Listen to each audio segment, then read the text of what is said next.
Dear students, this is our 6th video lecture of class 6th SST and we are reading our chapter 1st history. Let's start. Oral history. Oral history क्या होती है? जो बातें हम एक दूसरे से सुनते हैं, मतलब जो बातें हमें हमारे मम्मी पापा बताते हैं, आगे उनके मम्मी पापा बताते हैं, जो बातें मतलब एक पीढ़ी से दूसरी पीढ़ी तक पहुंचती है. Oral history is another source used by historians. जो ओरल हिस्ट्री है वो एक और दूसरा सोर्स मतलब सबूत क्लू है जो यूज्ड किया गया है इतिहासकारों के द्वारा. इतिहासकार कौन होते हैं? इतिहास को लिखने वाले. It refers to the historical records that are based on the personal experience and opinions of the speaker. ये जो historical records हैं ये किस पर based हैं? ये based हैं speaker मतलब बोलने वाले के personal experience, अनुभव और उनके विचारों पर ये based हैं, ये आधारित हैं. For example, folk tales, लोकगीत, गाने, songs, myths मतलब काल्पनिक कथाएं. They are handed down from one generation to another orally. ये एक जनरेशन से एक पीढ़ी से दूसरी पीढ़ी तक orally जाती हैं. The many names of India. The name India is a fairly modern name. जो हमारे देश का नाम है ना इंडिया, वो modern name है. The British popularized this name.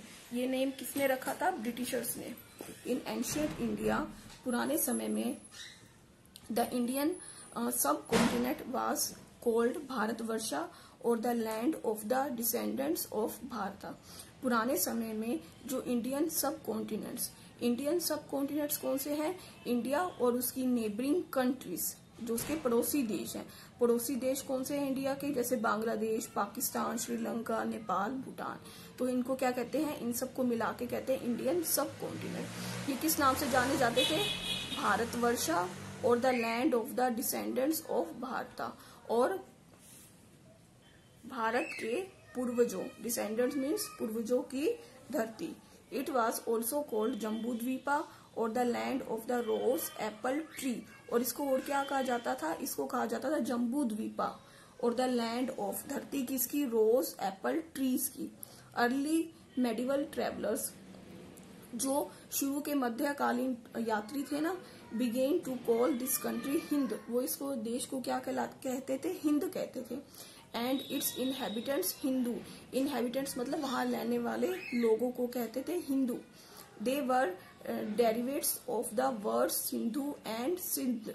और ये कहाँ से निकला है वर्ड? ये निकला है सिंधु और सिंध से.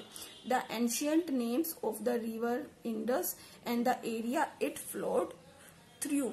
पुराना नेम किसका? जो नदी बहती थी ना, इंडस, जो इंडस एक नदी है, उससे ये नेम निकला है. Geographical location. ज्योग्राफिकल लोकेशन मतलब भौगोलिक स्थिति इंडिया की. Geography has played a vital role in shaping the history of the world and India. Geography ने एक बहुत महत्वपूर्ण रोल निभाया है किसमें? भारत और संसार की हिस्ट्री को शेप देने में. It determines how a particular area develops. ये बताता है कि कोई भी एक खास क्षेत्र, उसका विकास कैसे हुआ. India and it neighbours, Pakistan, Bangladesh, Sri Lanka, Nepal and Bhutan. India और उसके पड़ोसी देश. कौन से पड़ोसी देश हैं? Pakistan, Bangladesh, Sri Lanka, Nepal and Bhutan are together known as the Indian subcontinent. इनको इकट्ठे क्या कहा जाता है? Indian subcontinent. Because the combined topography of all these countries is almost as vast as that of a continent. Because the combined topography, combined मतलब इकट्ठी, topography मतलब इन सभी जो कंट्रीज का क्षेत्र, जो एरिया था इन सभी कंट्रीज का, इस ऑलमोस्ट लगभग इतना ही बड़ा था जितना कि एक कॉन्टिनेंट होता है. महाद्वीप. कॉन्टिनेंट मीन्स महाद्वीप. There are numerous rivers. वहां पर बहुत ही ज्यादा अनगिनत नदियां थी हैं. Fertile river valleys. उपजाऊ वो नदी और घाटियां हैं. High mountains. बड़े बड़े पहाड़ हैं. Desert and plains in the India. Desert मतलब मरुस्थल और प्लेन्स प्लेन मतलब प्लेन एरिया जहाँ पर कोई पहाड़ वगैरह नहीं होते इंडिया में है। In the north the Himalayas act as a natural barrier. North side में हिमालयस पर्वत कहाँ है, वो है नॉर्थ में। नॉर्थ साइड में जो हिमालय पर्वत हैं वो कैसे काम करते हैं, एक प्राकृतिक बैरियर की तरह काम करते हैं। बैरियर मीन्स कोई भी, जैसे हिमालय पर्वत को पार करके कोई भी दुश्मन हमारे देश में नहीं आ सकता।